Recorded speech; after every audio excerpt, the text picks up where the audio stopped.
Finger-pointing in Maryland, along with some disturbing new racial rhetoric. Meanwhile, pressure to repeal DOMA heats up in Congress and in the courts. I'm Matt Baum with Stop8.org, and welcome to This Week in Prop 8 for March 21st, 2011. Now that marriage equality has been delayed by a year in Maryland, the finger-pointing has already begun. On one side, you have what's commonly called Gay Inc., the Human Rights Campaign, Gay Action Fund, Freedom to Marry, Equality Maryland, the Gay and Lesbian Victory Fund.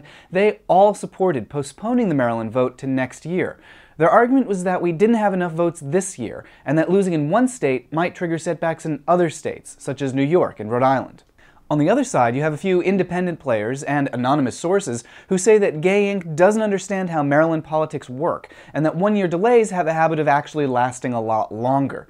Now, Gay Inc.'s been wrong before, but it's also really easy to second-guess from the sidelines, and most of the critics in this case are bit players, or unwilling to even go on the record. Meanwhile, every major organization involved, and the LGBT caucus, say that delaying for a year was the right decision. And the Baltimore Sun, which knows a thing or two about Maryland politics, fully expects the issue to come back in 2012. We'll know for sure who was right and who's wrong 1 year from now. But in the meantime, there's something else going on in Maryland that's worth pointing out. Something bad. The National Organization for Marriage seems to be trying out a new tactic. More than they have in the past, they've been bringing up race. Maggie Gallagher started it on March 3rd when she said, quote, "The gay marriage machine appears to be refocusing its attacks from black Democrats who oppose gay marriage to an easier target, Indian Americans." Crazy, right? Our side was in talks with lots of legislators, some white, some black, one was Indian American, but nobody was being attacked, and why would she start pointing out everyone's race? Then on March 12th, NOM's Brian Brown latched onto race again, accusing Senator Alan Kittleman of making racially loaded statements. But all Kittleman actually said was, quote, "Everyone, regardless of race, sex, national origin, or sexual orientation, is entitled to equal rights."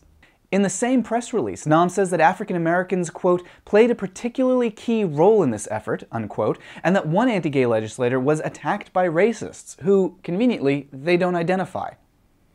And there's more. Anti-gay legislator Don Dwyer said, quote, "The black churches were tremendously responsible for stepping up to the plate."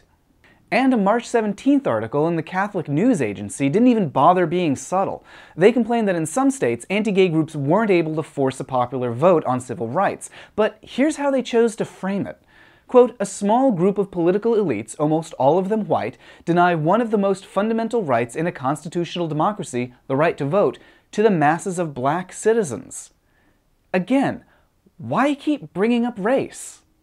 Well, if I had to guess, my guess is that they think they can drum up support among people of color by convincing them that marriage equality is a whites versus blacks issue. Now, obviously, that's just plain not true.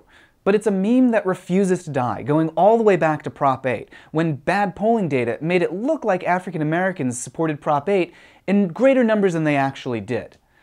It's easy to debunk this lie. First, they can't make sweeping generalizations about people's values based on their race. That's the definition of what racism is. Second, it's not hard to find people of color who support the freedom to marry. Al Sharpton, Christine Chavez, George Takei. This is obviously not a whites-only issue. To claim that it is seriously marginalizes LGBT people of color and binational couples. Third, if you want to talk about, quote, "a small group of political elites, almost all of them white," just take a look at NOM's board of directors. This race thing is an ugly lie that we can stop now by making sure that when we fight for marriage, we do it with a coalition that reflects how fully inclusive our community really is. And there's no better opportunity to do that than with DOMA. This week, both the House and Senate introduced bills to repeal the Defense of Marriage Act. Now, passing these bills is going to be a multi-year effort, but we're off to a good start, just 2 votes shy of passage in the Senate Judiciary Committee. And a new poll by the Human Rights Campaign this week shows strong national support for repeal. And as our allies in Congress work to repeal DOMA, it might happen even sooner in the courts. This week, a judge here in San Francisco ruled that a lesbian employee of the federal court system is ineligible for the same benefits as her straight colleagues because of DOMA. Now, on its face, this is a setback, but the judge also gave her until April 15 to amend her lawsuit to specifically challenge DOMA's constitutionality. And another case this coming week is going to break new ground, with a binational couple arguing against the deportation of Monica Alcoda. She fled homophobia in Argentina over a decade ago, and even though she's now legally married in the US, she might still be sent back.